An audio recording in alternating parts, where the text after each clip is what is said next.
एवढ्या दिग्गज सुपरस्टारांबरोबर काम करायला मिळालं. आतमध्ये त्यांना मेकअपही करायचो आणि नंतर बाहेर येऊन त्यांचा परफॉर्मन्सही बघायचो. आपल्या बाबासाहेब पुरंदरे साहेबांबरोबर जाणता राजाचे 350 प्रयोग केले. त्यामुळे माझा इतिहासाचा अभ्यास होता. लक्ष्मीकांत बेर्डेच्या खूप आठवणी आहेत, कारण लक्ष्मीकांत बेर्डे हा अत्यंत हळवा, सर्वांना मदत करणारा. असं बरेचदा व्हायचं की सही देतो सही देतो, मध्येच एक कागद यायचा सहीसाठी, तो करायला गेलो की त्याच्यावरती नंबर लिहिलेला असायचा. योगायोग असा झाला की त्यातली जी भूमिका मला लक्ष्मण सरांनी विचारली ती मला करावीशी वाटली नाही. नमस्कार, मी तेजल चौकेकर खोत लोकशाही मिररमध्ये तुम्हा सगळ्यांचं मनापासून स्वागत करते. आज मिररमध्ये माझ्यासोबत गप्पा मारण्यासाठी एक खास व्यक्ती आलेली आहे. खरं तर हिंदी चित्रपटसृष्टीत काही कलाकारांची उदाहरणं दिली जातात की त्यांचं वय वाढतच नाही. मात्र आपल्या मराठी चित्रपटसृष्टीत देखील असा एक अभिनेता आहे ज्यांचं वय वाढतं की नाही असा प्रश्न आपल्याला पडतो. गेले कित्येक वर्ष त्यांनी रंगभूमीची सेवा केली आहे. मराठी मालिकांसह मराठी चित्रपटात देखील आपल्या अभिनयाची छाप सोडली. अर्थातच आपल्या सगळ्यांचे लाडके एव्हरग्रीन असे अशोक शिंदे सर आज आपल्यासोबत आहेत. अशोक सर, तुमचं लोकशाही मराठीमध्ये खूप खूप स्वागत. धन्यवाद. सगळ्यात आधी कसे आहात? एकदम फिट तर दिसताच आहात आम्हाला, तरी सुद्धा तुम्ही सांगा, तुम्ही कसे आहात? एकदम मजेत आहे आणि त्याची कृपा आहे, तोपर्यंत मजेत आहे. तुमच्या फिटनेस बद्दल तर बोलायचंच आहे, मात्र मला तुम्हाला काही वर्ष मागे घेऊन जायचंय. आमचे बालपण तर तुमचे सगळे चित्रपट पाहण्यात गेलेलेच आहेत. फक्त तुमचं बालपण कसं होतं? तुमचं मन कशात रमायचं तुमच्या बालपणी? बेसिकली मी पुण्याचा येस. आणि पुण्यात असताना मला ड्रॉइंगची खूप आवड होती. ड्रॉइंग मध्ये मी पुण्यामध्ये ड्रॉइंग आणि हस्ताक्षर दोन्ही चांगलं असल्यामुळे पुण्याला जे मंडई गणपती आहे, जे जशी दगडूशेठ आहे तसे मंडई गणपती, त्यांची स्पर्धा भरायची त्या काळात. आणि त्याच्यात मी ओळीनी 7 वर्ष पहिला नंबर पटकावला ड्रॉइंग मध्ये आणि हस्ताक्षरामध्ये. तर मला आवड होती, या संपूर्ण आर्टचीच आवड होती. त्याप्रमाणे माझा त्या वेळेपासूनचा कल तोच होता की या क्षेत्रात यायचं. फक्त त्याला वेगवेगळे मार्ग होते, म्हणजे इकडे येण्यासाठी काय काय करायचं. तर ते माझ्या बाबांच्या लक्षात आलं, कारण माझे बाबा उत्कृष्ट मेकअप आर्टिस्ट होते. त्यांची करिअरच मेकअप आर्टिस्ट म्हणून झालेली आहे. तर त्यांना मी फॉलो करत होतो आणि बालपण पुण्यात गेलं. पुण्याच्या आपटे हायस्कूलमध्ये मी काम करत होतो आणि तिथून खरा प्रवास सुरू झाला. सर, आत्ताच तुम्ही म्हणाल की तुमचे वडील मेकअप आर्टिस्ट होते, तुम्ही देखील मेकअप आर्टिस्ट होतात. म्हणजे अनेक दिग्गज कलाकारांचे मेकअप तुम्ही केलेत. मात्र त्यांचे मेकअप करता करता तुमच्या चेहऱ्याला मेकअप कसा लागला, कधी लागला आणि तुमचं पहिलं पावलं कधी वळलं अभिनय क्षेत्राकडे? खरं मी स्वतःला खूपच सुदैवी समजतो. याचं कारण मी 12वीत होतो त्यावेळेला मी बाबांबरोबर मेकअप करायला सुरुवात केली होती. आणि त्या काळात आत्ताचे जे इंटरनॅशनल आपले मेकअप डिझायनर आहेत, ज्यांनी 3 इडियट्स म्हणा किंवा बरेच मेजर पिक्चर्स केले, विक्रम गायकवाड, तर तो माझ्या बाबांचा शिष्य. तर मी आणि तो मिळून आम्ही एकत्र मेकअप करायचो. आणि मग मेकअप करता करता डॉक्टर काशीनाथ घाणेकर साहेब, दत्ता भट साहेब, अरुण सरनाईक साहेब, नंतर डॉक्टर श्रीराम लागू साहेब, निळू फुले साहेब, यांना त्या काळात, म्हणजे मी असेल त्यावेळेला 16-17 वर्षाचा, ज्या वेळेला मी मेकअपला सुरुवात केली आणि त्यावेळेला मी त्यांना मेकअप करायचो. आणि मला त्याच वयामध्ये एवढ्या दिग्गज सुपरस्टारांबरोबर काम करायला मिळालं. म्हणजे मी आतमध्ये त्यांना मेकअपही करायचो आणि नंतर बाहेर येऊन त्यांचा परफॉर्मन्सही बघायचो, लोकांच्या रिॲक्शन घ्यायचो. आणि त्याचा मला इन फ्युचर खूपच फायदा झाला. आणि बेसिकली यांच्याबरोबर काम करत असताना खूप गोष्टी शिकायला मिळाल्या. आणि मला आवड होती, या क्षेत्रात यायचं होतं, पण माझ्या बाबांचा थोडासा विरोध होता. कारण त्यांचं असं म्हणणं होतं की शाश्वत फील्ड नाहीये याच्यात, तुम्हाला सर्टन काहीच नाहीये. आज आहे, उद्या आहे, वर्षभर आहे, तर 5 वर्ष काही नाही. बरोबर. तर ते म्हणत होते की तू शिक्षण पूर्ण कर आणि मग या क्षेत्रात ये. त्याप्रमाणे मी इंजिनिअरिंग कॉलेजला होतो, बी इलेक्ट्रॉनिक्स मी केलं, पण या क्षेत्रात त्यांना यायचा त्यांचा विरोध होता. पण त्यांचं लक्ष नसताना किंवा त्यांची इच्छा नसताना सुद्धा मी एकांकिका स्पर्धा किंवा आपले दिवंगत सतीश तारे हा माझा बॅचचा होता, त्यांच्याबरोबर बालनाट्य करणे, मेकअपही करायचो, ड्रेपरी करायचो आणि शिवाय बालनाट्यात काम करायचो. हा प्रवास चालू होता. त्यावेळेला कित्येकदा असं पण घडलेलं आहे की मी आपटे हायस्कूलमध्ये मला कधी राजाची भूमिका, राजपुत्राची भूमिका अशी मिळाली. 15 दिवसाच्या रिहर्सल नंतर मला सर येऊन सांगायचे की अशोक, तू या रोलला फिट नाहीयेस, तर आपण पुढल्या वर्षी तुझ्याबरोबर करूया. एक 2-3 वर्ष गेल्यानंतर माझ्या लक्षात आलं की नक्की काय आहे. कारण मी नाराज व्हायचो की मला का काढतायत. मग एक दिवशी मला कळलं की माझे बाबा जाऊन त्यांना भेटायचे. कळल्यानंतर की याला नाटकात घेणं असेल तर मी याचं ऍडमिशन दुसरीकडे करतो. अच्छा, म्हणजे बाबांचा पूर्ण विरोध होता. आणि मग शेवटी मी बाबांना कसं बसं मनवलं. त्याच्यानंतर त्याने मला सांगितलं, एका अटीवर मी तुला परवानगी देईन, शिक्षण पूर्ण कर. सो तुला मॅच्युरिटी येईल, तुझे निर्णय तू योग्य घेशील, चुकीच्या संगतीत अडकणार नाहीस. तर म्हटलं हरकत नाही.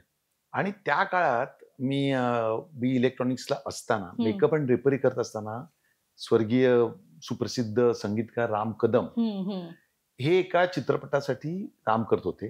त्याचं नाव होतं पवळा, म्हणजे पठ्ठे बापूरावांची पवळा. तर त्या शोधात ते होते.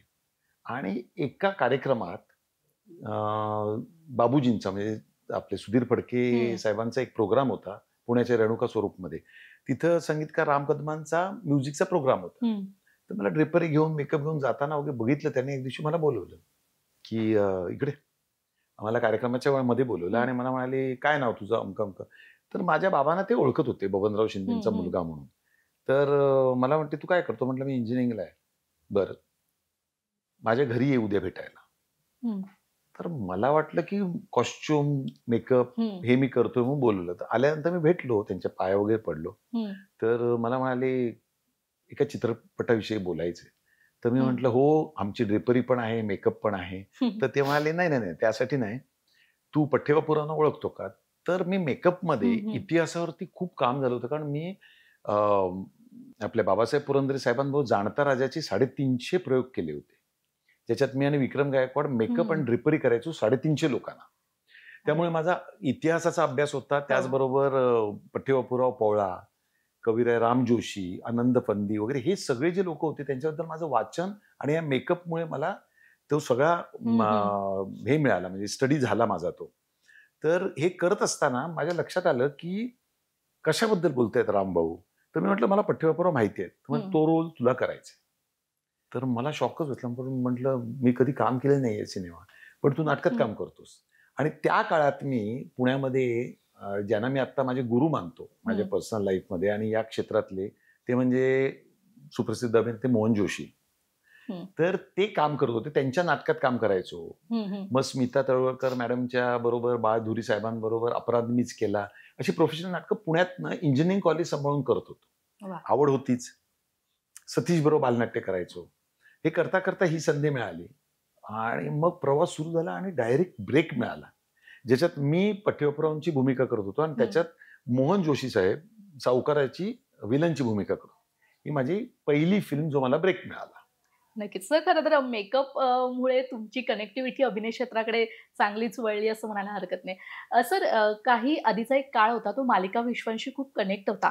त्यावेळेस मालिका पाहण्यासाठी प्रेक्षक वर्ग देखील खूप वेडा असायचा. त्यात तुम्ही देखील गाजलेल्या मालिकेमध्ये काम केले. असंभव, अवघाची संसार, दामिनी यासारख्या गाजलेल्या मालिकेमध्ये काम केले. काही नॉस्टॅल्जिक अशा गोष्टी घडल्या आहेत त्यावेळेस, असे काही किस्से आहेत त्यावेळी मालिका शूट करताना? हा, ऍक्च्युअली काय झालं होतं की मराठी सिनेमा करत असताना, बराचसा सिनेमा झाल्यानंतर मला एकदा, खरं तर बघायला गेलं तर मी जेवढे सिनेमे केले त्याच्या जवळपास मालिकाही केली. तर मालिकांची सुरुवात माझी झाली म्हणजे जेव्हा 13 भागांची मालिका नव्हती, तेव्हा 12 भागांची मालिका आपले श्रीयुत स्वर्गीय राम गबाले साहेब, ज्यांनी फिल्म सिटी बांधली, म्हणजे त्यांचं प्रपोजल होतं. ते प्रोड्युसर डिरेक्टर होते आणि तिकडचे एमडी होते. त्यांनी एक शो केला होता सह्याद्रीसाठी 12 भागांचा, त्याचं नाव होतं गाऊ त्यांना आरती, ज्याच्यात अलका कुबल तेव्हा होती, आठले झाली नव्हती. एक कोल्हापूरचे आर्टिस्ट आहेत प्रमोद शिंदे आणि नंदा शिंदे म्हणून. आम्ही त्याच्यात काम केलं होतं. ही माझी सुरुवात मालिकेतनं झाली. पण मग सिनेमात बिझी झाल्यानंतर दुसरी का तिसरी फिल्म माझी एकापेक्षा एक सचिन पिळगावकर सरांची, आणि जी मॅसिव्ह हिट झाली. सो मला नायक आणि खलनायक म्हणजे माझा खलनायक नसायचा, पण अँटी हिरो असायचा. तर अशा भूमिका सुरू झाल्या. एक दिवशी मला कांचन अधिकारी एका कार्यक्रमात भेटले आणि मला म्हणाले, अरे तू मालिकांमध्ये काम करत नाहीस का? म्हटलं, असं काय नाही, मला अजून बोलवलं नाही कोणी. तर मी तुला सांगते, आमचं दामिन नावाची मालिका सुरू झाली आहे, तर तू त्याच्यात काम करावंस. तर म्हटलं, काहीच हरकत नाही, कारण मी कधीच टीव्ही आणि सिनेमा भेदभाव केला नाही. कारण परफॉर्मन्स तुम्हाला कुठेही करायचं, स्टेजवर करायचं आहे, अगदी डॉक्युमेंटरी फिल्म असो, कॉर्पोरेट असो, नाही तर सिनेमा असो, मी करतो. त्याच्यात ती भूमिका मला मिळाली, ती पण गाजली, लोकांच्या लक्षात राहिली. आणि मग सिनेमा आणि मालिका असं मी ते संधान बांधत गेलो. आणि आठवणीतल्या गोष्टी म्हणजे अशा खूपदा असं व्हायचं की मी असंभव मालिका, तेव्हा सतीश राजवट डिरेक्टर होते, पूर्ण दिवस मी मच्छिंद्र चाटे सरांची एक चाटे क्लासेसचे मच्छिंद्र चाटे त्यांची एक फिल्म करत होतो, घरट्यासाठी सारं काही, ज्याच्यात मी आणि क्रांती रेडकर होतो. तर त्या सिनेमाचं शूटिंग दिवसा करायचो आणि नाईटला असंभव करायचो. असा बराच काळ मी त्या काळात केला. ते एज पण होतं आणि त्यावेळेला संध्या पण मिळत होत्या. तर अशा बऱ्याच आठवणी आहेत मालिकेंच्या, कारण मालिका माझ्या दृष्टीने तेव्हा पण आत्ता पण कलाकारांना खऱ्या अर्थी जगवते. येस. खरं तर तेव्हा तुम्ही मालिका करत होतात, आताही मालिका केली सारे काही तुझ्यासाठी. आताच काहीतरी काही महिन्यांपूर्वी मालिका संपली. तेव्हाचे कलाकार आणि आत्ताचे जे नवे येऊ घातलेले कलाकार आहेत, त्यांच्यासोबत तुम्ही काम केलंय. खुशबू दावडेसोबत काम केलंय तुम्ही. तर काय सांगाल त्या कलाकारांसोबतचा आणि आत्ताच्या कलाकारांना तुम्ही स्वतः काय अनुभव शेअर केलाय? तुमचा जो अनुभव होता? आम्ही त्यावेळेची आमची बॅच जी होती पर्टिक्युलर, बरेचसे लोक थोडेसे इमोशनल फूल म्हणतो मी, की व्यवहार कळला नव्हता, धंदा कळला नव्हता. एखादा चांगला सरोल, म्हणजे माझ्या जवळचे अगदी मित्र आपल्यात नाही आहेत, आनंद अभ्यंकर, नंतर प्रसाद ओक, तेव्हाची आमची टीम होती, अंकुश चौधरी, सचित पाटील, ते इंट्रोड्यूस झाले होते त्यावेळेला. तर आमच्या चर्चा व्हायची, अरे मस्त रोल आलाय, अरे पण पैसे कमी मिळतात, हरकत नाही रे, पण रोल तगडा आहे. तर आम्हाला तो तेव्हा धंदा कळला नाही. वेअरएज मला आताची जी बॅच आहे ना, ती अत्यंत स्मार्ट वाटते.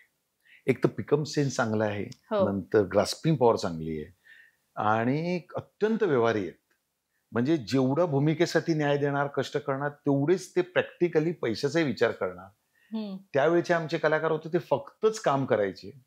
आताचे कलाकार नुसतं काम करत नाहीत, तर त्यांना माहिती आहे अनसर्टन फील्ड आहे, त्याच्यामुळे ते पुढची बेगमी पण करून ठेवतात. काहींनी स्टुडिओज काढले आहेत, काहींनी हॉटेल्स काढली आहेत, नंतर काहींनी जमिनी घेतल्यात, काहींनी फ्लॅट्स घेऊन भाड्याने दिले आहेत.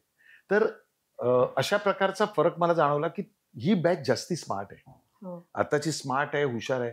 आणि त्याला कारण पण आहे की त्यांना आता आम्हाला, म्हणजे पूर्वी मी एक सिनेमा केला, समजा एक चूक केली, तर ती सुधारण्यासाठी 6-8 महिने जायची. कारण ते जेव्हा कम्प्लीट होऊन स्क्रीनवरती डबिंगला आम्ही जायचो पिक्चरच्या, तेव्हा लक्षात यायचं की अरे ही मिस्टेक झाली, आता पुढच्या नको करायला. पण त्याच्यासाठी नवीन सिनेमा करायला लागायचं. मग पुढची चूक अजून दुसऱ्या याच्यात. आता कसं झालंय, तुम्ही साधे इन्सर्शन्स आपण जे घेतो, म्हणजे डायलॉग पण नाही, तुम्हाला आता हँडी सगळं झालेलं आहे. त्याच्यामुळे तुमचा मॉनिटर तुम्ही बघता, मोबाईलवर तुम्ही परफॉर्म करू शकता, असं शूट करू शकता आणि आपली चूक आपल्याला कळते.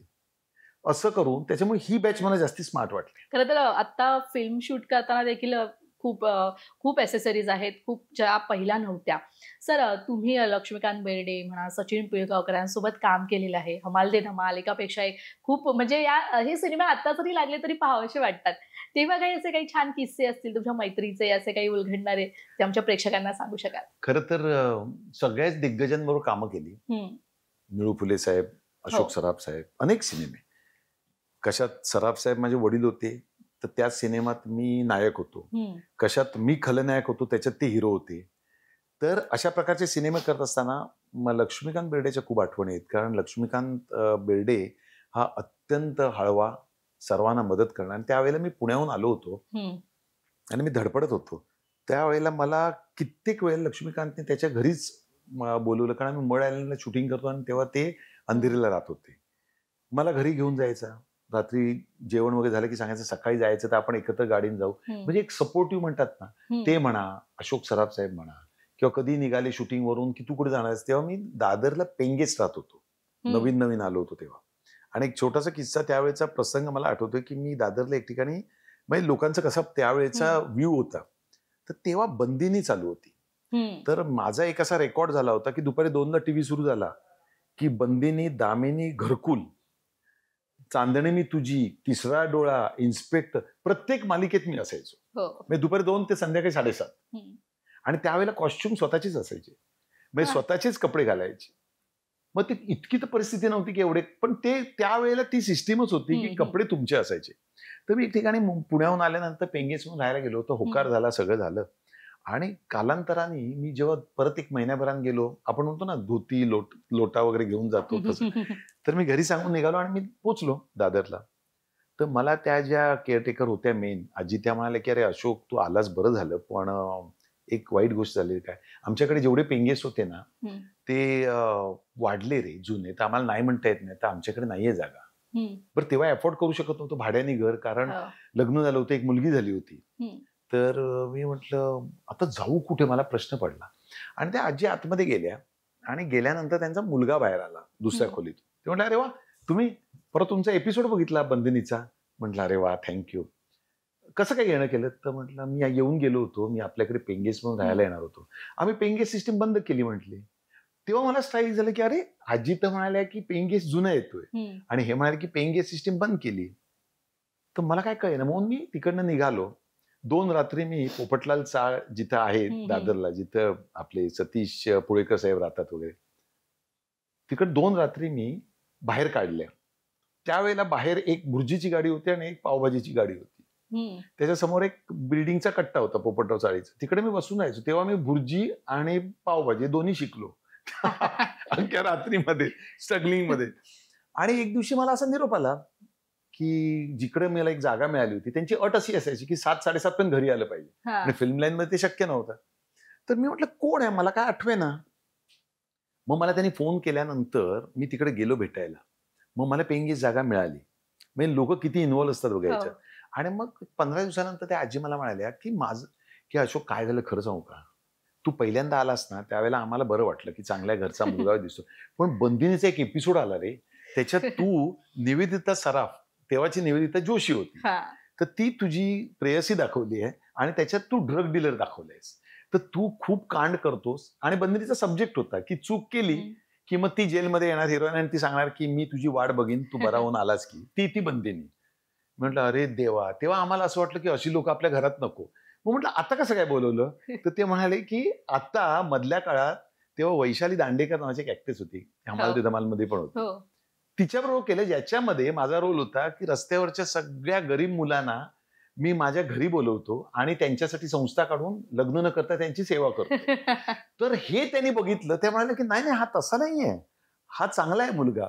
सो त्यांनी मला बोलवलं. म्हणजे एवढा इम्पॅक्ट आमच्या या इंडस्ट्रीच्या लोकांवर येतो. खरं तर मालिका विश्व असं आहे की ते डेली असतं, डेली पाहतात ना, त्यामुळे प्रेक्षक खूप रिलेट करतात कलाकारांना त्या भूमिकेशी.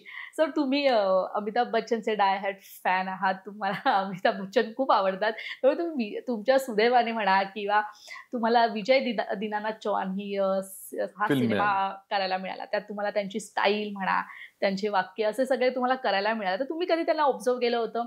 आणि ज्यावेळेस अमिताभजींना पहिल्यांदा भेटलात तेव्हा तुमची रिॲक्शन काय होती? ऍक्च्युली योगायोग असा होता की हा सिनेमा तर खूप अलीकडे आला, पण डाय हार्ड फॅन म्हणजे माझ्यासाठी देवच बच्चन साहेब, सगळ्यांसाठीच आहेत ती. 90 सालची गोष्ट होती. मी एकापेक्षा एक नावाचा सिनेमा केला सचिन पिळगावकर सरांचा, आणि पहिल्यांदा मी अँटी हिरो केला. आणि मला एक्सपेक्टेड नव्हतं, कारण पहिली फिल्म वर्षा उसगावकरच्या अपोजिट होती, रेशीम गाठी, डॉक्टर श्रीराम लागू आणि सुहास जोशीताई. सेकंड फिल्म रंगत संगत, रमेश भाटकर, उदय टिकेकर, लक्ष्मीकांत बेर्डे अशी फुल गँग होती. आणि त्या 2 फिल्म ओके गेल्या, त्या बऱ्या गेल्या नव्हत्या. पण हा सिनेमा जो होता एकापेक्षा तो मॅसिव्ह हिट होता. तर एक दिवशी मला सचिन सरांकडनं फोन आला की अशोक, सिल्वर जुबली झाली आहे, मोठं फंक्शन आहे. तेव्हा मी पुण्यात राहायचो. तर तू मुंबईला ये. त्यावेळेला जुहू जे सेंटर इकडचं जे आहे ते जुहू सेंटर इकडे होतं पहिलं, म्हणजे जसं आता ह्याला आहे आपल्या एअरपोर्टला. तर मी म्हटलं काय सर कशाबद्दल? तर ते म्हणाले की मे बी आपल्या ह्याला अवॉर्ड द्यायला बच्चन साहेब येत आहे.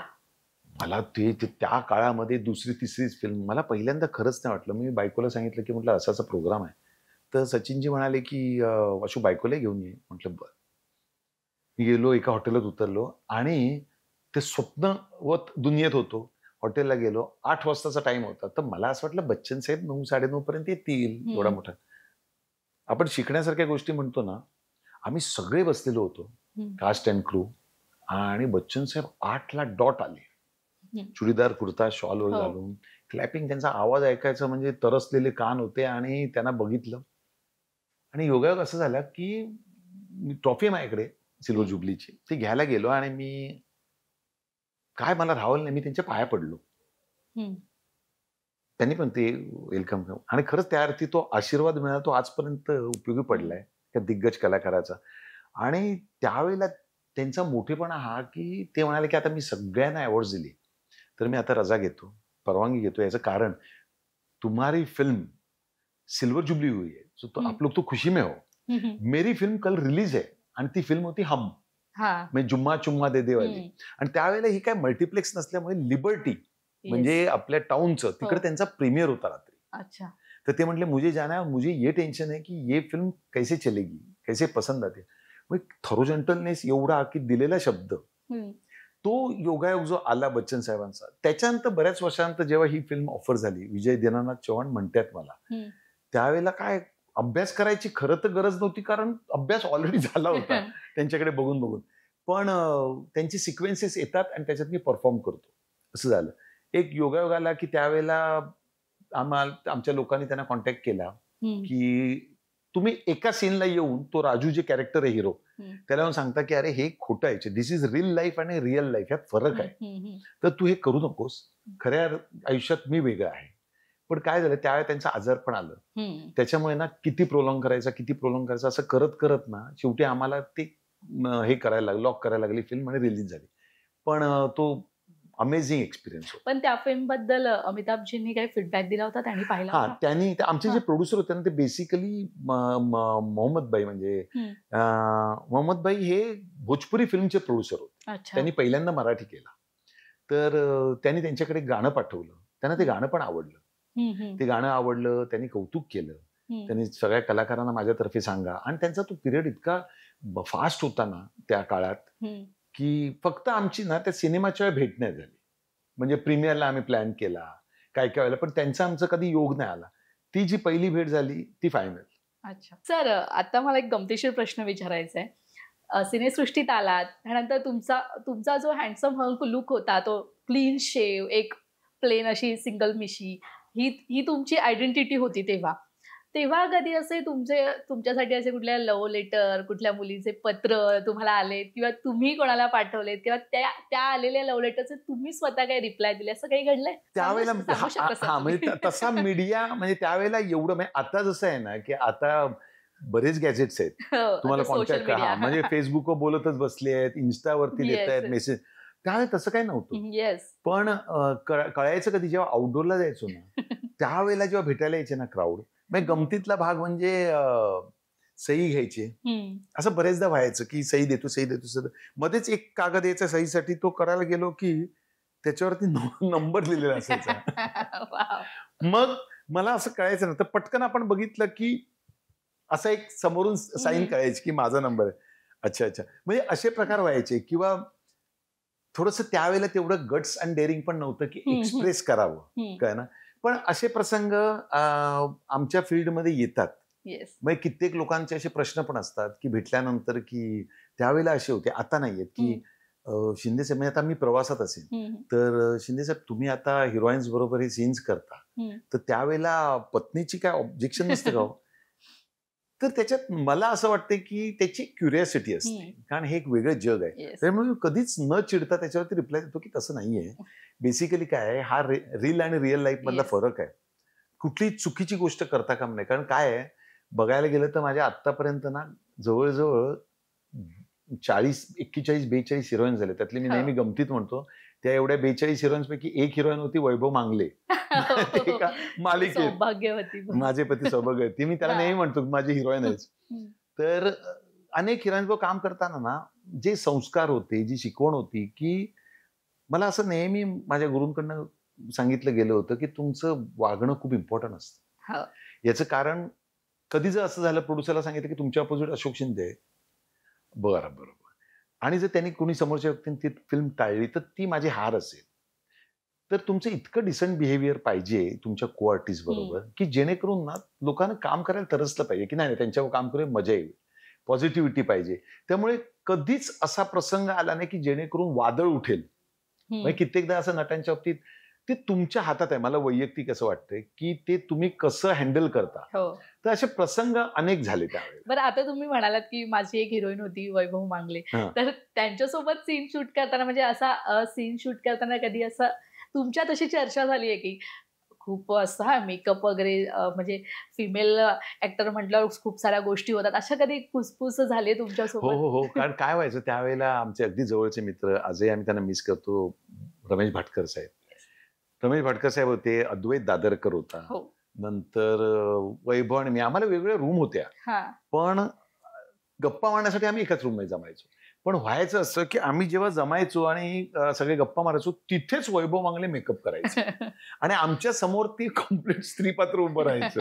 त्याच्यामुळे खूप टॉन्ट, खूप गमती जमती व्हायच्या. आणि वैभव पण कमाल धमाल माणूस आहे.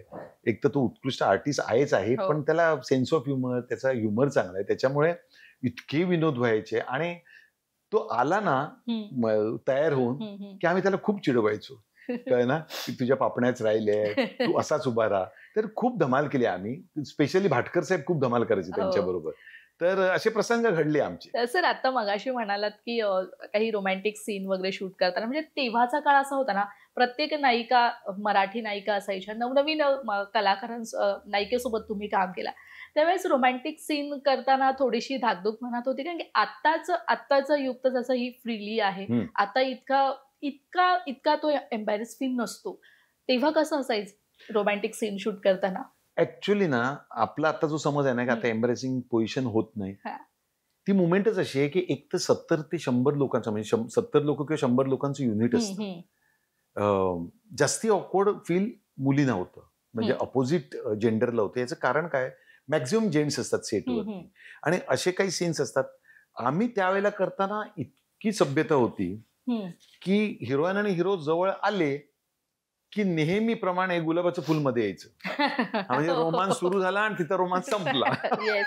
आता ज्या वेळेला हे संपूर्ण नेटफ्लिक्स आलं किंवा आता जे काही प्रकार आले, एम्बॅरेसिंग मोमेंट आता पण होते. म्हणजे आपण म्हणतो ना की खूप फ्रीडम आहे, आता आपण काही करू शकतो. आतमध्ये आताच्या ज्या मुवमेंट्स आहेत ते करताना पुन्हा आपण रिलेट होतो आपला ऑडियन्स. म्हणजे आता मी तर खूप पहिल्यापासून काम करतो, त्याच्यामुळे माझ्या मनात 100 प्रश्न येतात. माझ्या घरी काय वाटेल, माझ्या मुलींना काय वाटेल, किंवा माझ्या नातेवाईकांना काय वाटेल. म्हणजे प्रोफेशन हा भाग वेगळा झाला तरी ते संस्कार, महाराष्ट्रातले तो दर्जा, आजही आपल्याकडे स्त्रीला तोच दर्जा आणि मान दिला जातो. त्याच्यामुळे मी कित्येकशे प्रोजेक्ट्स असे ज्याच्यामध्ये अशा गोष्टी आहेत ना, ते सोडले. अच्छा. याचं कारण मी परफॉर्म करताना खूप मला ऑकवर्ड होतं, कारण मनातनं ती म्हणजे ती सवय असं नाही, करायचं म्हणतं ते मी करू शकतो, परंतु मला या सगळ्या गोष्टींचा विचार आणि एक विश्वास असतो ऑडियन्सचा. जसं आता एखादा सारं काही तिच्यासाठी सारखा एपिसोड असेल, तर त्यावेळेला तुम्ही ना नातवासकट आजी बरोबर अख्खी फॅमिली तो शो बघू शकते, कारण 200% गॅरंटी याच्यात वल्गॅरिटी काय नाहीये, जी तुम्हाला नेटफ्लिक्स किंवा इतर चॅनेलमध्ये बघताना. अर्थात हा शेवटी वैयक्तिक प्रश्न आहे, कोणाला काय वाटतं. पण मी ज्या कुटुंबात वाढलो किंवा आपण ज्या महाराष्ट्रात वाढलोय तिथं ती संस्कृती आहे. त्याच्यामुळे एम्ब्रेसिंग मुवमेंट आजही होते. म्हणजे किती आपण म्हटलं ना की क्या परफॉर्म किया, तर तो त्याच्यातला एक नट असतो जो ते परफॉर्म करतो. मीही करू शकेन, पण बॅकड्रॉप किंवा बॅक ऑफ द माइंड ते सतत चालू राहिल्यामुळे मला खूप ऑकवर्ड होतं आजही करताना. आणि मग मी सुदैवाने त्यांना हात जोडून विनंती करतो की रागवू नका, पण मला नाही जमणार हे करायला. तर एम्ब्रेसिंग पोझिशन, जो प्रश्न तुम्ही विचारला तो होतोच. कितीही फ्रीडम असला तरी 2 कलाकारांना ती ऑकवर्ड पोझिशन होती. कित्येकदा मी असे काही प्रसंग असतील त्यावेळेला कॅमेरामनला आणि प्रोडक्शन मॅनेजर आणि डिरेक्टरना कानात जाऊन सांगतो, सर ज्यांचं काम नसेल ना त्यांना बाहेर पाठवा. मग स्पॉट दादा असतील किंवा बाकीचे काही लाईट मधले, आता लाईट बीट सेट झाल्या, आता काही मुवमेंट नाहीये, फोकस इथे तिथं करायचं. कमीत कमी 5-6 माणसं असतील ना, तर त्या व्यक्तीला समोरच्या काम करताना बरं वाटतं.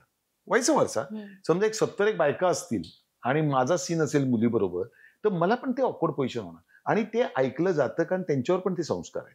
सो एम्ब्रेसिंग मोमेंट होते. सर, आता तुम्ही म्हणालात तुमच्या मुली या सगळ्यापासून लांब आहेत. तर त्यांनी तुमचा कोणता चित्रपट पाहिला आणि तुम्हाला फीडबॅक दिले की बाबा हा चित्रपट तुमचा खूप छान आहे आणि मला हा पुन्हा पुन्हा पाहावासा वाटतो, आणि तुमचं एक म्हणजे तुम्ही तुमच्या मुलींना ह्या क्षेत्रापासून पण दूर ठेवलंय, ऍक्च्युअली त्यांना आवड नाहीये? हा, म्हणजे त्या दोघी दिसायला खूप छान आहेत, सुंदर आहेत, पण त्यांना तशा ऑफर्स पण आल्या. म्हणजे आपले राजीव पाटील म्हणून डिरेक्टर होते, जे आता आपल्यात नाहीये, किंवा झी टीव्ही म्हणा, कलर्स त्यावेळेचं होतं, ई टीव्ही होतं, काही मराठी सिनेमे होते, ऍड्स होत्या, त्यांना खूप ऑफर यायच्या. परंतु ना मी त्यांना एकच सांगितलं होतं की बळजबरी ऍक्टरची मुलगी आहे म्हणून विचारतात म्हणून करणार असाल तर नका करू. ते ना विदिन पाहिजे. जसं आपण म्हणतो की आताच्या सगळ्या ज्या परफॉर्मिंग आर्टिस्ट आहे, आता एक्झाम्पल खुशबू झाली, किंवा जुन्यातल्या आपण अलकाजी म्हणालो, अलका आठले मॅडम, ह्यांचा ना तो कोर आहे आतनं, की त्यांना करायचे, त्यांना प्रूव्ह करायचे. ती धडपड दिसते. मग तुम्हाला तुमचं टायमिंग, शिस्त, तुमच्या डायलॉग डिलिव्हरीवरती काम करणं, ह्या सगळ्या गोष्टी आहेत परफॉर्मन्स लेवलला. त्या जर करणार असाल तर म्हणतो तुम्ही करा. पण फ्रँकली ना दोघींना अजिबातच आवड नव्हती. अच्छा. त्याच्यामुळे एज्युकेशनल खूपच हुशार होत्या, वर्गात पहिल्या यायच्या. त्याच्यामुळे त्यांनी थोडे दिवस या फील्डमध्ये काम केलं, पण टेक्निकल टीम्समध्ये. ओके. म्हणजे मार्केटिंग केलं. हा. पण बिहाइंड द कर्टन आपण म्हणतो, पण नाही रमलंय. त्यामुळे त्यांना अजिबातच या क्षेत्रात ऍक्टिंगची आवड नाही. त्यांनी कोणता तुमचा चित्रपट पाहिलाय जो त्यांना वारंवार पाहावासा वाटतोय? त्यांना माझा एक चित्रपट आवडला होता जो अलका अटलेनी प्रोड्यूस केला होता, समीर अटले आणि अलकानी. सुवासिनीची ही सत्व परीक्षा. त्याच्यात ना त्या सावत्र आईने त्याला अफीम घालून घालून त्याला वेडा बनवतो. तो वेडा नाहीये, पण ही त्या वेड्याशी लग्न करते अलकाजी, आणि लग्न केल्यानंतर ते शपथ घेते की मी याला बरा करणार. कारण विजय चव्हाण आमच्याकडे नोकर दाखवलाय, तो सांगतो किंवा ह्याच्यावरती असा अत्याचार केला. त्या फिल्म मध्ये खूप ग्राफ होता, वेगळा रोल, त्यांना तो खूप आवडतो. आणि एक क्युरियोसिटी म्हणून एक छोटासा प्रसंग मला आठवते की मी, मिसेस आणि माझी धाकटी मुलगी एक पिक्चर होता रणरागिणी. तर त्याच्यात ऐश्वर्या नारकर बायको होती आणि सोनाली खरे माझी मेवणी दाखवली. तर डिरेक्टरने शॉट लावला होता आणि प्रीमियर होता थिएटरमध्ये आणि फुल भरलेला, आणि प्रीमियर होता साताऱ्यात. आम्ही सगळे एका लाईनीत बसलो होतो. तर ऐश्वर्या नारकरांचे केस लांब आहेत. तर नवरा बायको, मी डॉक्टर असतो आणि ती बायको, आणि मी थोडासा पैसे खाणारा डॉक्टर वगैरे असं दाखवलंय. तर रणरागिणीचा प्रीमियर आणि शॉट असा घेतला होता की असे केस दिसत आहेत आणि जशी काय सुहागरात झाली आणि फोन वाजतो आणि तिथे इंट्रोडक्शन आहे हिरोचं. तर हात येतो आणि फोन असा घेणार तर असे केस मागे जातात आणि मी फोन घेतो, हॅलो, हा मी डॉक्टर बोलतोय. इथे इंट्रोडक्शन डिसेंट. तिने अख्ख्या थिएटरमध्ये जसे केस बाजूला झाले तशी ओरडली, पप्पा तू आतमध्ये काय करत होता? असं ती एवढ्या मोठ्याच बोलली. तर बाजूला अविनाश नारकर पण आला होता, तो माझा मित्र ना. ऐश्वर्या आणि अविनाश आम्ही खूप काम केलं. तो म्हणाला, बाळा करेक्ट आहे, मला पण हा प्रश्न पडला होता. म्हणजे असे प्रसंग पण कित्येक झाले गमतीशी. पण त्यांना आवडलेली हे 2 सिनेमे. बरं, तुमचं लव्ह मॅरेज आहे का अरेंज मॅरेज आहे? आम्हाला ऐकायला आवडेल. तुमची जर अरेंज मॅरेज असेल तरी लग्नाची स्टोरी आणि लव्ह मॅरेज असेल तरी लव्ह स्टोरी आहे. लव्ह मॅरेज आहे. माझी बायको जैन आहे, गुजराती. ओ. पण कसं झालं होतं की लवकर लग्न, म्हणजे कसं झालं की जेव्हा ओळख झाली एकमेकांना, म्हणजे ठरलं की आता लग्न करूया वगैरे, तेव्हा भेटीगाठी झाल्या. पण त्यांच्या फॅमिलीत कधीच लव्ह मॅरेज झालं नव्हतं आणि नॉनव्हेज खात नव्हते ते. आमच्याकडे म्हणजे मला नेहमी लक्ष्मीकांत बेर्डे चिडवायचा की हा आला -4. तर कळायचं नाही -4 काय. तर 100 - 4 96 कुळी, म्हणजे मराठा 96 कुळी ना, मग -4 म्हणायचा लक्ष्मीकांत.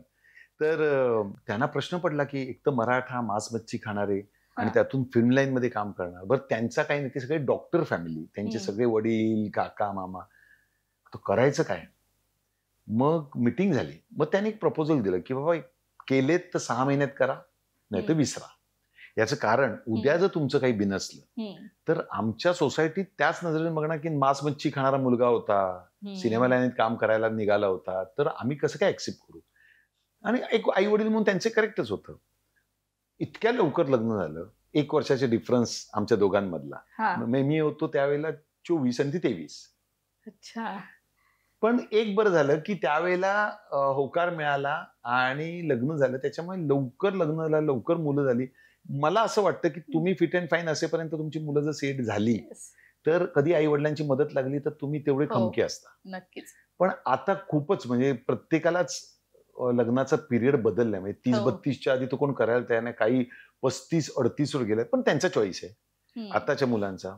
तर विरोध फार झाला नाही, पण होकार मिळाला. आणि गमतीच्या गोष्टी म्हणजे तिने कधी नॉनव्हेज खाल्लेलं नव्हतं, पण तिने माझ्यासाठी नॉनव्हेज शिकली आणि ते आजपर्यंत नॉनव्हेज बनवते. खात नाही, टच पण करत म्हणजे.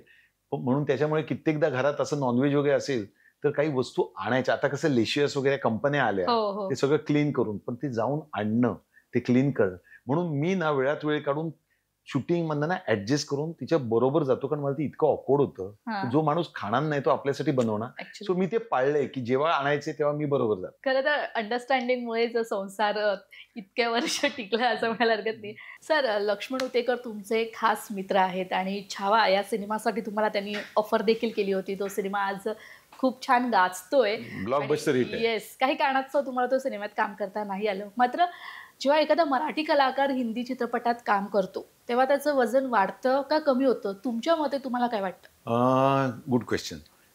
खरं सांगायचं तर तुम्ही आता विचारलं त्याप्रमाणे लक्ष्मण उतेकर सर अत्यंत ब्रिलियंट आणि हुशार दिग्दर्शक. आता तर तो खूपच यशस्वी ते झालेले आहेत. आम्ही लालबागची राणी करत असताना त्यांच्यावर काम करताना त्यांची इतकी स्टाईल भारी आहे, मला आवडायची. किती क्लॅपिंग होऊ दे काही होऊ दे, त्यांना जो शॉट हवा तोच ते घ्यायचे. त्यांचं माझ्यावर प्रचंड प्रेम होतं ॲज अन ॲक्टर, माझं त्यांच्यावर डिरेक्टर म्हणून आणि माणूस म्हणून अमेझिंग पर्सन. 2 मिनिटात कोणाची मैत्री होईल. व्हेरी ग्राउंडेड, हंबल, एवढं यश बघून सुद्धा आणि झिरोतनं स्टार्ट करून आज ते तिकडे पोचले आहेत. मला त्यांनी रोल ऑफर केला. मला एक तर पहिली म्हणजे मला ऑनर वाटलं की मॅडॉक सारखी मोठी कंपनी सक्सेसफुल आणि लक्ष्मण उतेकर सरांसारखे मोठे यशस्वी दिग्दर्शक यांनी मला माझा विचार करावा हे माझ्यासाठी खूप मोठी गोष्ट समजलं मी. योगायोग असा झाला की त्यातली जी भूमिका मला लक्ष्मण सरांनी विचारली ती मला करावीशी वाटली नाही. मला वेगळी भूमिका अपेक्षित होती. म्हणून एक संगनमताने मी म्हटलं की सर मी नेक्स्ट टाइम आपण एकत्र काम करूया, पण ही भूमिका मला तितकीशी, एक तर ती महाराजांच्या विरोधातली आहे आणि माझं ते महाराज म्हणजे दैवत आहे. कारण जाणता राजांमुळे माझ्या त्या नसानसात छत्रपती संभाजी महाराज, छत्रपती शिवाजी महाराज सगळे असे बसलेलेच आहेत. तर मला भूमिका तेवढीशी नाही. आणि असं कित्येकदा होतं की मी एखाद्या डिरेक्टरला साईन करायला जातो प्रोड्युसर म्हणून, त्याला तो सब्जेक्ट आवडत नाही. इतकंच झालं की त्यांना मी सांगितलं आणि त्यांनी पण सांगितलं की हो करेक्ट आहे, तुम्हाला आवडली नाही ना, म्हणजे नक्की आपण काम करूया आणि आम्ही पुढे काम करूही. आमचे रिलेशन आजही चांगलेच आहेत. पण जो प्रश्न तुम्ही विचारलात ना की हिंदीत काम केल्यानंतर, तर मला वैयक्तिक विचाराल या 36 वर्षात मी बघितलंय तुम्ही काय हिंदीत करताय. म्हणजे तुम्ही महेश मांजरेकर सरांसारखं काम करताय, श्रेयस तळपदे, मोहन जोशी सर आहेत, नाना पाटेकर सर आहेत, जी काही दिग्गज मंडळी ज्यांनी केलं, विक्रम गोखले साहेब, त्याच्यानंतर ना तुमच्याबद्दलचा आदर वाढतो. दुसरं काही घडत नाही. मराठी ऑडियन्सचं प्रेम तुमचं मराठी काम केल्यानंतर जेवढं असतं तेवढंच आहे. फरक पडतो फक्त तुमच्या फिनान्शियल आस्पेक्ट्सवर. येस. म्हणजे जो माणूस 1 रुपया घेत असेल तो 10,000वर जातो आणि जेव्हा तो यशस्वी हिंदीत होतो त्याच्यानंतर त्याला मराठीत काम करणं डिफिकल्ट का जातं, कारण त्याचे ते आकडे मराठी प्रोड्युसर्स अफोर्ड करू शकत. आणि तिकडच्या वाढलेल्या एक्सपेक्टेशन्स, तिकडची ट्रीटमेंट, माझ्या दृष्टीने आता मराठीमध्ये जवळपास हिंदी एवढीच ट्रीटमेंट मराठीत मिळायला लागली आहे. म्हणजे सगळ्याच दृष्टीने सगळे चॅनेल्स आहेत, नंतर इंटरव्ह्यूज आहेत, लोक आता मराठीमधले पैसेवाले झालेले आहेत. म्हणजे पूर्वीचा काळ खऱ्या अर्थी आम्ही जो पाहिला होता म्हणजे सेकंड बॅचनी सराफ साहेब आणि बेर्डे साहेबांनंतर, तो खूप स्ट्रगलिंग पिरियड होता. म्हणजे व्हॅनिटीज नव्हत्या, मेकअप रूम जुना फॅन असायचा, झाडाखाली मेकअप करायचो, आउटडोअरला बाथरूम नसायचे, कोणाच्या तरी घरी जावं लागायचं, मग गाडी काढून स्टुडिओतून पलीकडे जाऊन एखाद्या हॉटेलात जाऊन यायचं. आता ते सगळं बदललंय. आणि आता हिंदी आणि मराठी सेट जर तुम्ही दोन्हीकडे बघितले तर तुम्हाला सारखं वाटतं. आता करोडोचं कलेक्शन पण झालंय, करोडोच्या फिल्म्स पण बनायला लागल्या. माझं एकच कायम स्वप्न आहे की तुम्ही आपल्याकडे जसे जसे डिफरंट रोल करतात, तुम्ही तुमच्या प्रॉव्हिन्समध्ये जो रोल करताय ना तो तिथं करावा असं मला वाटतं. वैयक्तिक मत आहे. मी पुन्हा एकदा माफी मागतो की कोणी वैयक्तिक घेऊ नये. मला जर तुम्ही विचारले तर मला असं वाटतं की तुम्ही इथे हिरो करताय तिथे हिरो करा, विलन करताय विलन करा, कॉमेडियन म्हणून करताय तिथं कॉमेडियन करा, किंवा कॅरेक्टर आर्टिस्ट असेल कॅरेक्टर आर्टिस्ट. असं काही गरजेचं नाही की प्रत्येकाने मेन रोल केला पाहिजे. ताटामध्ये अनेक जिन्नस असतात, लोणचं असतो, पापड असतो, कोशिंबीर असते, त्याशिवाय ते पूर्ण जेवण होत नाही. दरवेळेला तुम्ही चपाती भाकरी भात केलं पाहिजे असं काही गरजेचं नाहीये. व्हरायटी करू शकताय. पण तिकडे जाऊन ना कुठला तरी एखादा छोटासा रोल करणं मला वैयक्तिक पटत नाही. म्हणून मी अनेक वर्षामध्ये तुम्हाला कधीही हिंदी सिनेमात म्हणा किंवा कुठल्याही प्रोजेक्टमध्ये दिसत नाही. आठवड्यातून दोनदा फोन्स असतात मोठ्या मोठ्या चॅनल्स मधनं, चॅनल्स पण नाही मोठ्या मोठ्या स्टुडिओज मधनं. मला त्यांना प्रश्न पडतो की तुम्हाला नंबर कुठून मिळाला. ते सांगतात की डाटावरून मिळाला. तर म्हणजे मला ह्या गोष्टीचं वाईट वाटतं की हीच ओळख राहिली का मराठी नटाची की डाटावरून तुम्ही. मी त्यांना सांगतो की तुम्ही युट्यूबवर जा, तुम्ही थोडीशी माहिती काढा गुगलवर गेल्यानंतर की या कलाकारांनी काय केलं, त्याप्रमाणे त्यांना दर्जा हा मिळाला पाहिजे. जोपर्यंत ना मला असं वाटतंय की तुमची किंमत तुम्ही वाढवून घेत नाही तोपर्यंत तुम्हाला तो रिस्पेक्ट मिळणार नाही. कल क्या कर रहे हो, 9 से 9 एक ऑडिशन आहे, आपको स्क्रिप्ट भेजता हो. आता कोविड नंतर ते तुमच्याकडे मोबाईलवरच मागतात. पूर्वी तुम्हाला जायला लागायचं. आणि मी अशा कित्येक सिनियर आर्टिस्टना बघितले पूर्वीच्या, जिथं मला खूप वाईट वाटायचं. मी ते अनुभवले की एक कोणतरी व्यक्ती येते, यंग मुलगा जो काम करणार असतो, आप में से सो अँड सो कोण आहे, सगळे नौखे बसलेले असतात. म्हणजे ज्यांनी काही 100 सिनेमे केलेले असतात. हाँ ये लाइन याद करो, हाँ और फटाक से रेडी रहना, अंदर बुला दे, आपको बुलाएंगे. तर नटाचा जमीर मारला जातो.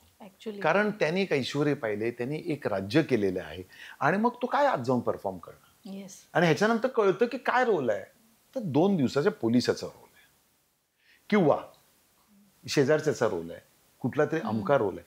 ह्या गोष्टी ना खटकतात. मग आपण इथं तर छत्रपती शिवरायांचे गुणगान गायचे.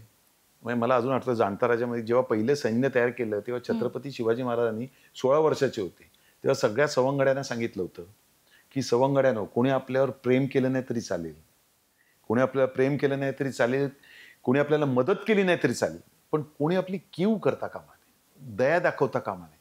हे जे होतं ना, अरे मराठी आर्टिस्ट ले लो यार, ते दो उनके पास कुछ होगा तो कर देंगे वो, हे नको आहे. माझं स्वप्न वैयक्तिक आहे की आपल्याकडे दिग्गज कलाकार आहेत, टॅलेंटेड आहेत. या आताची पोरं सगळी, म्हणजे आपण म्हणतो ना कॉम्पिटला 6 पॅक्स वाली आहेत, स्मार्ट आहे, गश्मीर आहे महाजन, आपला भूषण प्रधान आहे, वैभव तत्वादी आहेत, किंवा ही पण आहेत सगळे, अंकुश आहे, नंतर बाकी सगळे आहेत, प्रसाद हो काय, सुबोध बा, चांगले चांगले कलाकार आहेत, उत्तम आहेत सगळे. आणि ह्यांना इंडस्ट्री कळली. हे आज ज्या पद्धतीने टॉपला कामं करतायत ना, खरंच यांचं मला कौतुक वाटतं या मुलांचं की यांनी तो सिनेरो बदललाय. म्हणजे मी असंच म्हणणार नाही की मीच नाही काम केलं, यांनी पण ते केलेलं आहे. आणि या मुलांची फिजिक आहे, हेल्थ आहे, उत्तम डान्स करतात, उत्तम पैसे कमवतात, फेम आहे या सगळ्यांना. तर मग हा दर्जा जर आपण पाळला ना, तर माझं असं स्वप्न आहे की हिंदी निर्मात्यांनी किंवा दिग्दर्शकांनी आपल्या मराठी कलाकारांना सुद्धा सेटवर साईन करायला यायला पाहिजे किंवा भेटायला यावं. हे माझं वैयक्तिक स्वप्न आहे. मी पुन्हा एकदा म्हणतो की कोणी वैयक्तिक घेऊ नये, मी त्याबद्दल माफी मागतो. पण हे मला तुम्ही विचारलं म्हणून सांगतो की हिंदीत काम केलं म्हणून तुम्हाला ऑडियन्सला खूप काही कौतुक वाटत नाही, एक आदर वाटतो की मराठीत काम करत होते, अरे तेच आपले हिंदीत मला दिसले, वा वा वा. बस प्रेक्षकांना छान वाटतं की आपला मराठी कलाकार देखील हिंदीत काम, हिंदीत काम करून आला, साऊथला काम करून. आता आपले बरेचसे मराठी कलाकार साऊथला काम करतात. सचिन खेडेकर वगैरे तर तिथले टॉप स्टार्स आहेत. सचिन खेडेकर आहे, रवी काळे आहे, नंतर अतुल कुलकर्णी आहे, आता वैभव देखील करतोय, वैभव करतोय. नंतर व्हिलन्सच्या रोल्स मध्ये आपले मोठे मोठे तगडे रोल्स करणारे आर्टिस्ट आहेत तिकडे.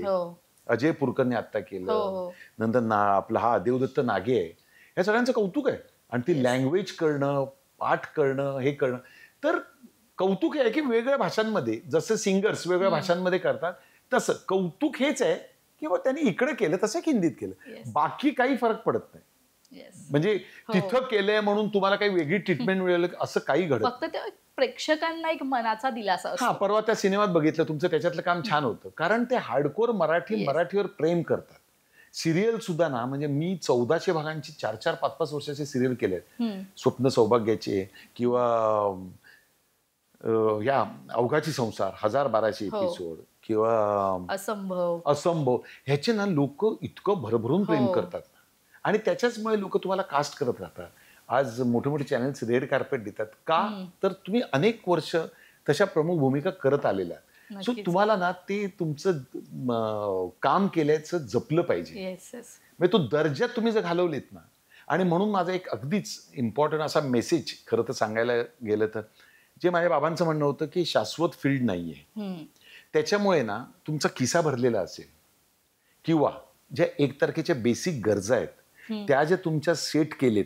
मी नवीन पोरांना सांगतो, तुम्ही थोडं लेट या पण थेट या. म्हणजे काय म्हणतात सर, तर म्हणजे एखादा व्यवसाय सेट करा. 1 तारखेच्या ज्या काय प्रत्येकाच्या बेसिक गरजा आहेत त्याची अमाऊंट यायला पाहिजे. मग या इंडस्ट्रीत या, एक कॉन्फिडन्स येतो, मनाविरुद्ध कुठलेही रोल करायची इच्छा होत नाही, धाडस होत नाही, कळलं ना, की नाही मला तुम्हाला चॉईस राहतो, मला ह्या टाईपचे रोल करायचे, कारण तुमचं काही अडत नाही. ऍक्च्युअली आणि त्यावेळेला तुम्ही रिलॅक्स असता. पण जे सुरुवातीला मला पण ते भोगायला लागलं. अर्थात मी नशीबवान आहे की त्यावेळेला मोठे मोठे रोल्स मिळत गेले नायकाचे. हे प्रारब्ध आहे. मला पाठोपाठ सगळे सिनेमे मिळाले. हा, म्हणजे हे प्रारब्ध आहे. आपण लोक म्हणतात की तुम्ही फिट ठेवलंय, तुम्ही चांगले वागलात, तुम्ही परफॉर्मन्स चांगला दिला, तुम्ही अवॉर्ड्स घेतली म्हणून नव्हे. हे मी बघतो प्रारब्ध. तुमच्या प्रारब्धात होतं, तुम्हाला ते फेम होतं म्हणून ते रोल्स येत गेले. कोणाला नको आहेत रोल्स? कोणाला नाही 36 वर्ष करिअर करायचं, कोणाला नाही 100हून अधिक सिनेमे करायचे. पण तुम्ही ते ग्रॅटिट्यूड ठेवला पाहिजे की मला तो मिळाला पाहिजे. आणि तो ग्रॅटिट्यूड हा की निर्मात्याला तुमचा त्रास होता का.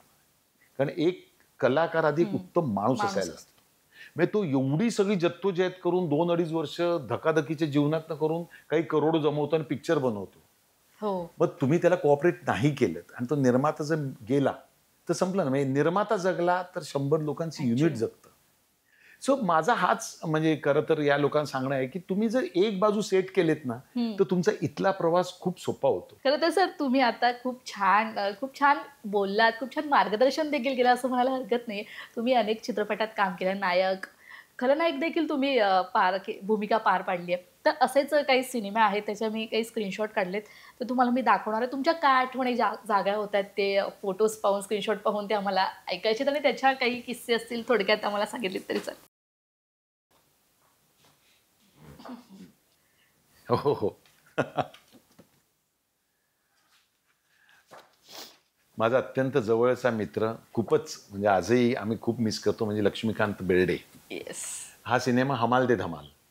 आणि याची आठवण म्हणजे अशी की त्यावेळेला माझी एक रेशीम गाठी फिल्म आली होती, रंगत संगत आली होती. रंगत संगतला पुरुषोत्तम बेर्डे हे गिरीश घाणेकरांना चीफ असिस्टंट डिरेक्टर होते आणि संगीत कुलकर्णी पण होते. त्यावेळेला पुरुषोत्तम बेर्डे हमाल दे धमाल करत होते आणि आम्ही सगळे इंट्रोड्यूस झालो होतो. मी हिरो म्हणून झालो होतो, सिनेमात काम करतो. त्यावेळेला लक्ष्मीकांत बेर्डेचा एकदा रात्री 11 वाजता फोन आला.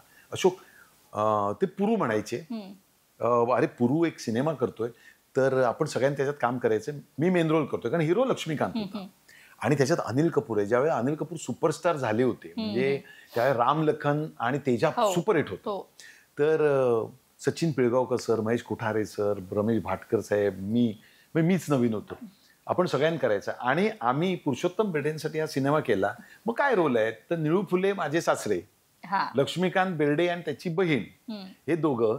त्या बहिणीबरोबर मी इन्स्पेक्टर असतो, त्याचं तो लग्न लावून देतो आणि एका गरीब कुटुंबातून ती श्रीमंत कुटुंबात जाईल, अशा त्या आठवणी आहेत. म्हणजे तो सिनेमा माझ्या अगदी जवळचा, जो पुन्हा एकदा एकापेक्षा एक नंतर सिल्वर जुबली झाली.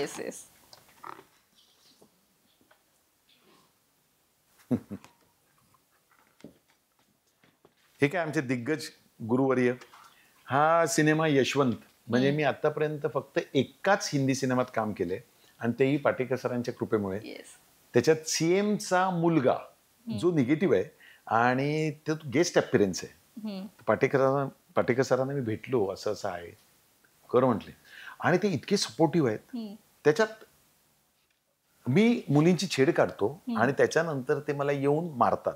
मला अजून तो प्रसंग आठवतोय. कमालिस्तानला आम्ही शूटिंग करत होतो आणि मी पाय असा ठेवून बसलोय ज्याच्यावर पाटेकर साहेब इन्स्पेक्टर म्हणून बसतात आणि सगळे म्हणत असतात की अरे सीएमचा मुलगा आहे, ते येतील, ते चिडतील. यशवंत लोहार हा खूप तापट माणूस आहे. मी म्हणतो अरे सोड, गळ्यातली चेंज घेऊन उसको बोला, फोन लगा उसको, असं मी म्हणतो. त्याच्यावरती पाटेकर सरांची एंट्री होती आणि ते बघून म्हणतात ये या क्यों बैठा है.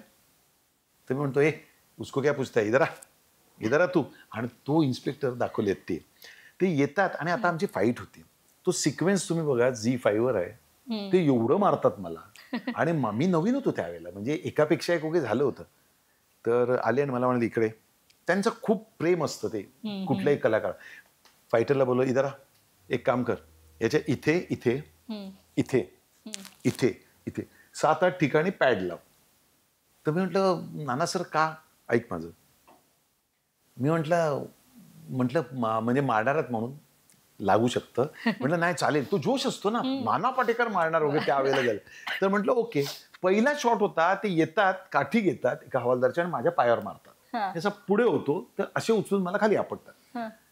तर मला म्हटले आपटू ना, म्हणजे ओढू ना. म्हटलं हो ओढा ना. काय ओढा. म्हटलं चल बस तिकडे, ओढा बिडा काय नाही. तुम्हाला खोटं वाटेल, इतकं प्रोफेशनलिझम त्या माणसाचं आहे. Great actor.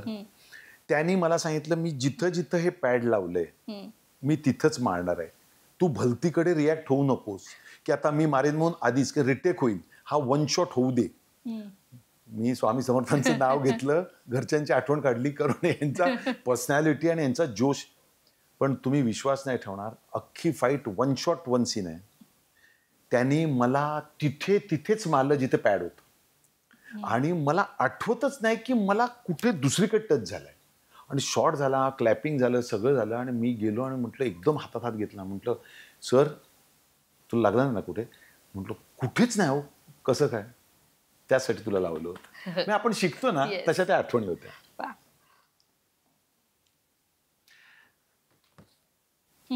मी अलकाजींबरोबर, म्हणजे खरं तर अलकाजींना मी माझ्या काही गुरुवर्यांमध्येच धरतो. याचं कारण त्यांच्यामुळे आणि समीर आठलेंमुळे मी मुंबईला आलो. खरं तर मी पुण्याला राहायला. स्वप्न सौभाग्याची नावाची फिल्म करत असताना मला तिनेच प्रपोजल दिलं. मला आज इथपर्यंत आणण्यामागे खरं तर अलकाताई आणि समीरचा हात खूप आहे. अलका ताई नाही, माझी हिरोईन असल्यामुळे अलकाजी म्हणतो मी. 22 सिनेमे आम्ही हिरो हिरोईन म्हणून केले. ती खूप हिट जोडी झाली होती त्यावेळेला. तर माझं घर तुझं संसार नावाची फिल्म होती. त्यांचा काय एक्सपिरियन्स सांगू, म्हणजे सगळी नाती होती आमची.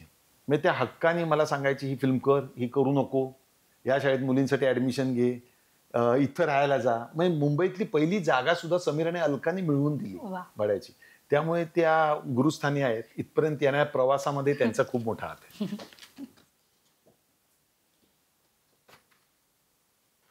वन मोर हिट फिल्म आपण आता चर्चा केली, एकापेक्षा एक. अर्चना जोगळेकर, आणि तो जो अँटी हिरो आहे त्याच्या बुटामध्ये ती हे असते, टेप असते, जी ते हवी असते है ना, अजित वाच्छानी सरांना. सो हिला मुद्दाम इम्प्रेस करायला एक सौंदर्यवान स्त्री त्याला भाळवून त्याला हॉटेलमध्ये नेऊन ती काढणार. पण तो हुशार असतो. तो ते आधीच ते गुंगीचं औषध न पिता तिथून पलायन होतो. आणि सचिन पिळगावकर सर म्हणजे काय म्हणूया, सक्सेसचा बादशाह, बॅक टू बॅक हिट्स. त्यामुळे माझ्या आयुष्यातलं पहिलं सक्सेस आणि यश मला सचिन पिळगावकर सरांमुळे मिळालं. तो हा सिनेमा एकापेक्षा. यांच्यासोबत काम करण्याचा अनुभव. अर्चना जोगळेकर फॅब्युलस. कारण अर्चना जोगळेकर बरोबर मी सेकंड फिल्म करत होतो. पहिली होती रंगत संगत, आणि त्याच्यात ती आमच्या सगळ्यांची ताई दाखवली आहे. त्या होत्या रमेश भाटकरांबरोबर, पण आम्ही तिला ताई म्हणतोय. आणि ह्याच्यात ती हिरोईन म्हणता येणार, पण हिरोईन म्हणून तो सिक्वेन्स होता. पण amazing personality, very beautiful and amazing artist. खूप सुंदर अभिनेत्री म्हणून त्यांची ओळख कमाल.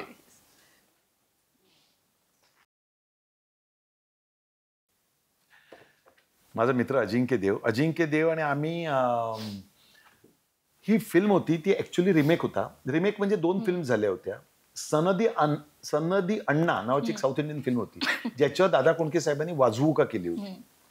तर ही फिल्म त्याचा तसा सेम रिमेक होता, ज्याच्यात अजिंक्य देव हे माझे सासरे आहेत.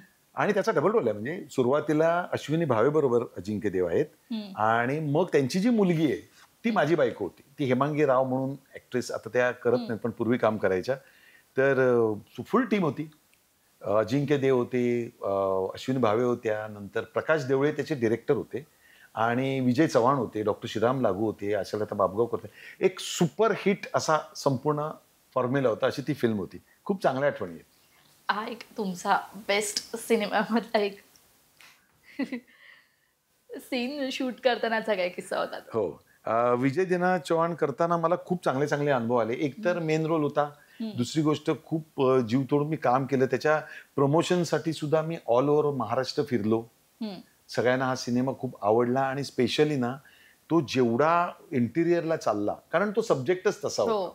इंटिरियर चालला, त्याही पेक्षा जास्ती तो सॅटेलाइट वरती रिपीट लोक बघायचे, कारण फुल एंटरटेनमेंट होती. आणि आजूबाजूला सगळे दिग्गज होते. मोहन जोशी सर होते, मिलिंद गुणाजी सर होते, आनंद अभ्यंकर, डॉक्टर विलास उजवणे होते. त्याच्यात ती इंट्रोड्यूस झाली माझ्या अपोजिट स्मिता गोंदकर, आणि फुल धमाल केलेली फिल्म होती. म्हणजे अनेक प्रवासात जे काही अनुभव आले त्याच्यातला हा एक आठवणीतला, आणि आठवणीतली 75वी फिल्म. सर तुम्ही खूप छान सगळ्या आठवणी सांगितल्या. फोटोज दाखवण्याचा हेतू म्हणजे त्या सगळ्या मेमोरीज तुमच्या देखील जाग्या झाल्या असतील की रिकलेक्ट झाल्या. करेक्ट. सर आता एक शेवटचा प्रश्न, आपण मुलाखतीचा समारोप करूया. सर तुम्ही आज एक यशस्वी अभिनेते तर आहातच, एक छान स्वप्न पाहात तुम्ही पुढे पुढे जात, तुमचं सगळं स्वप्न पूर्ण झालं असं म्हणायला हरकत नाहीये. पण तुम्ही एक आता अभिनेता म्हणून एक तुम्ही स्वतः किती सॅटिस्फाईड आहात? खरं बघायला गेलं तर नटाने मला असं वैयक्तिक वाटतं कायम ना सॅटिस्फॅक्शन म्हणजे मी फुल सॅटिस्फाईड आहे ॲज अन ॲक्टर, पण करायचं खूप आहे, स्वप्न खूप मोठी आहेत. म्हणजे अजून खूप सिनेमात कामं करायचे, नॅशनल अवॉर्ड घ्यायचे. त्याच्यानंतर मला असं कधीच वाटलं नाही फ्रँकली की हिंदीत काम करायचे, साऊथला काम करायचे. काय तिकडे जाऊन सुद्धा केलं तर जसे मराठीत वेगवेगळे रोल केले तसा एक हिंदीत किंवा साऊथला रोल करीन. माझ्या भाषेवर प्रेम आहे, मराठीवरती मी हार्डकोर मराठी आहे, सच्चा मराठी आहे. धडपड अजून आहे, म्हणजे I am an actor in progress असं मी स्वतःला म्हणतो.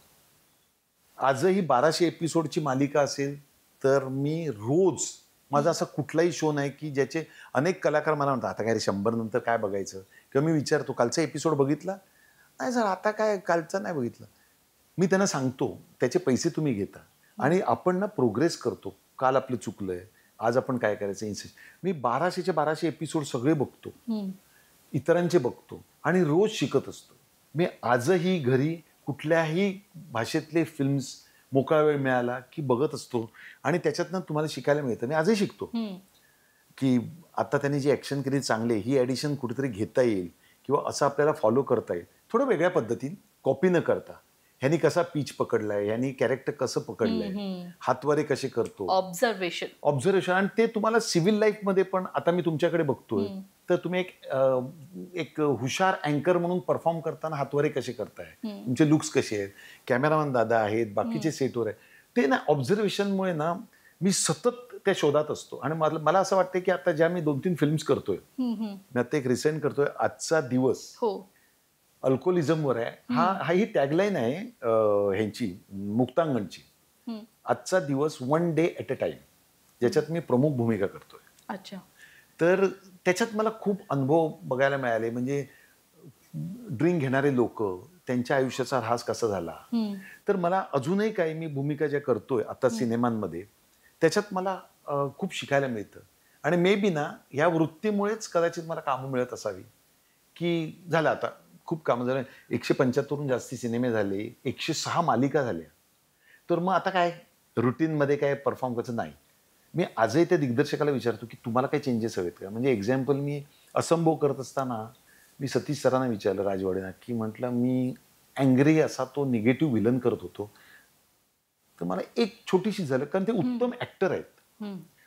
लक्ष्मण उत्तेकर सर, मंदार देवस्थळी सर किंवा सतीश सर, हे ना उत्तम स्वतः अभिनेते असल्यामुळे ना त्यांच्याकडनं एक झलक. म्हणजे त्यांनी मला सांगितलं सतीश सरांनी की सर आपण ना एकदम खर्जामध्ये आणि अशा स्टाईलने बोलूया.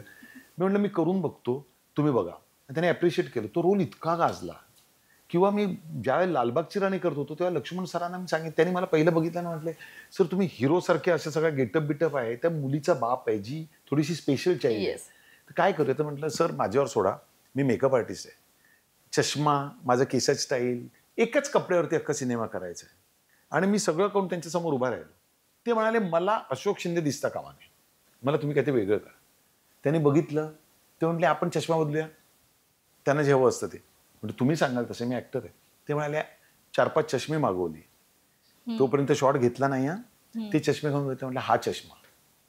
आणि तो इतका झालाय की तो असा, कारण कसं झालं होतं, सगळे असे ग्लॅमरस रोल केल्यानंतर किंवा निगेटिव्ह रोल केल्यानंतर एक पिचलेला थोडासा, एक मुलगी आपली थोडीशी स्पेशल चाइल्ड आहे, कामावून येतो, थकतो, काही घडत नाही, मुलीला घराबाहेर काढत नाही, त्यांना तो लुक हवा होता.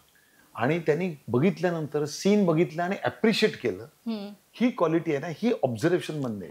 So I am thankful to this all directors की ते पण माझ्यावर विश्वास ठेवतात. सर तुमचे वेगवेगळे अभिनयाचे पैलू आम्ही पाहिले. तुम्ही नायक, इन्स्पेक्टर, खलनायक, वडील, ह्या सगळ्या भूमिका तुमच्या आम्ही पाहिल्यात आणि प्रेक्षकांना त्या आजही खूप आवडतात. तुम्ही देखील खूप आवडतात. तुम्ही एव्हरग्रीन आहात, हे सगळ्या महाराष्ट्राला माहिती आहे. तुम्ही इथे आलात, छान तुमचा अनुभव शेअर केलात, तुमच्या मराठी चित्रपटाच्या सगळ्या आठवणी सांगितल्यात, आम्हाला खूप छान मार्गदर्शन देखील केलं. त्यासाठी खूप खूप धन्यवाद सर. खूप खूप धन्यवाद. मला इथे लोकशाहीच्या तुमच्या या चॅनलमध्ये बोलवलं. खरंच खूप कौतुक वाटतं की प्रत्येकाला असं वाटत असतं आपला कुठेतरी इंटरव्ह्यू व्हावा, लोकांनी बघावं, अशी इच्छा असते कायमच. अनेक वर्ष होतातच आहेत, पण तुम्ही अपग्रेड होत राहता. तर मी लोकशाहीचं पण अत्यंत आणि तुमचा आभारी आहे. Thank you sir. तर लोकशाही मिररमध्ये वेळ झाला तर इथेच थांबायची. पुन्हा भेटूया नवीन कलाकारासहित. तोपर्यंत तुम्ही कुठेही जाऊ नका, पाहत रहा लोकशाही मराठी.